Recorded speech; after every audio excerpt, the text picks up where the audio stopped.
کیا قیامت کے دن بزرگان دین ہمیں بخشوائیں گے؟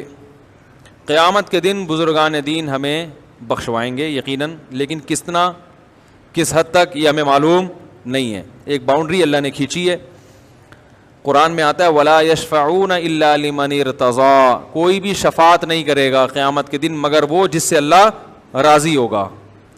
تو جتنی شفاعت کی اللہ اجازت دے گا اتنی شفاعت کریں گے، اور جس کی اجازت دے گا اس کی کریں گے، اپنی مرضی سے نہیں کریں گے۔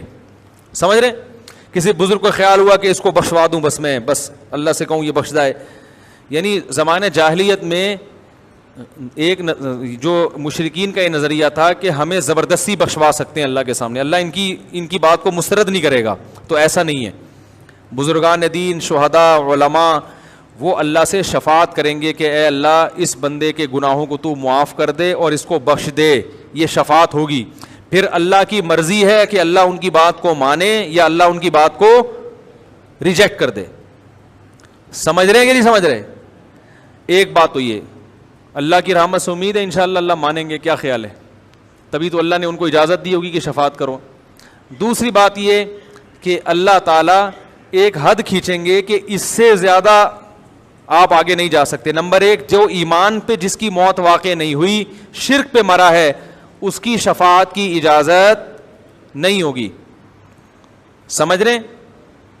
اور جس کی ایمان پر بھی موت ہوئی ہے تو اس کی بھی محدود اجازت ہوگی۔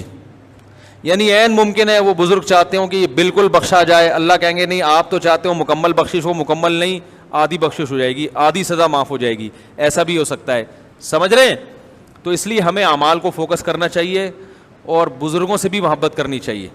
جو لوگ بزرگ لیس ہوتے ہیں، بزرگ قیامت کے دن ان کی شفاعت نہیں کریں گے، کیونکہ انہوں نے کسی بزرگ کو چھوڑا ہے ہی نہیں۔ صحیح ہے نا؟ ان کا خیال ہے کہ سارے بزرگ فراڈی ہیں، بزرگ ہوتے ہی نہیں ہیں، بس یہ قرآن حدیث پہ آ جاؤ۔ قرآن یعنی گویا کہ قرآن حدیث صرف یہی سمجھ رہے ہیں، ان کے علاوہ دنیا میں کوئی سمجھنے والا ہے ہی نہیں۔ ظاہر ہے بزرگ کا تو مطلب یہ ہے کہ جو قرآن و حدیث پہ چلتا ہو نا۔ بزرگ کا مطلب یہ نہیں جس کا گیٹ اپ بزرگوں والا ہو، ایسے تو بڑے بڑے فراڈیوں کا گیٹ اپ بزرگوں والا ہوتا ہے، جاہل پیر جتنے ہیں ان کے گیٹ اپ تو ماشاءاللہ بڑا لش فش ہوتا ہے۔ تو بزرگ کا مطلب جو قرآن و سنت کو فالو کرتے ہوں، اللہ کی عبادت کرتے ہوں، برائیوں سے بچتے ہوں، ایسے بزرگ ہر دور میں انشاءاللہ وافر مقدار میں موجود رہیں گے۔ ان سے بنا کے رکھیں، ان سے تعلق رکھیں، قیامت کے دن انشاءاللہ وہ آپ کی شفاعت کی کوشش کریں گے۔ وہ کوشش کتنی کامیاب ہوتی ہے اللہ ہی جانتا ہے، مگر کوشش کا کچھ نہ کچھ تو فائدہ ہوگا نا۔ سب سے پہلے تو نبی کی شفاعت ہوگی، پھر صحابہ کی، شہداء کی، علماء کی، بزرگوں کی، سب کی ہوگی۔ اس لیے بزرگوں کو برا بھلا نہ کہا کریں، ورنہ ایسا نہ ہو کہ اچھے اعمال بھی برباد ہو جائیں۔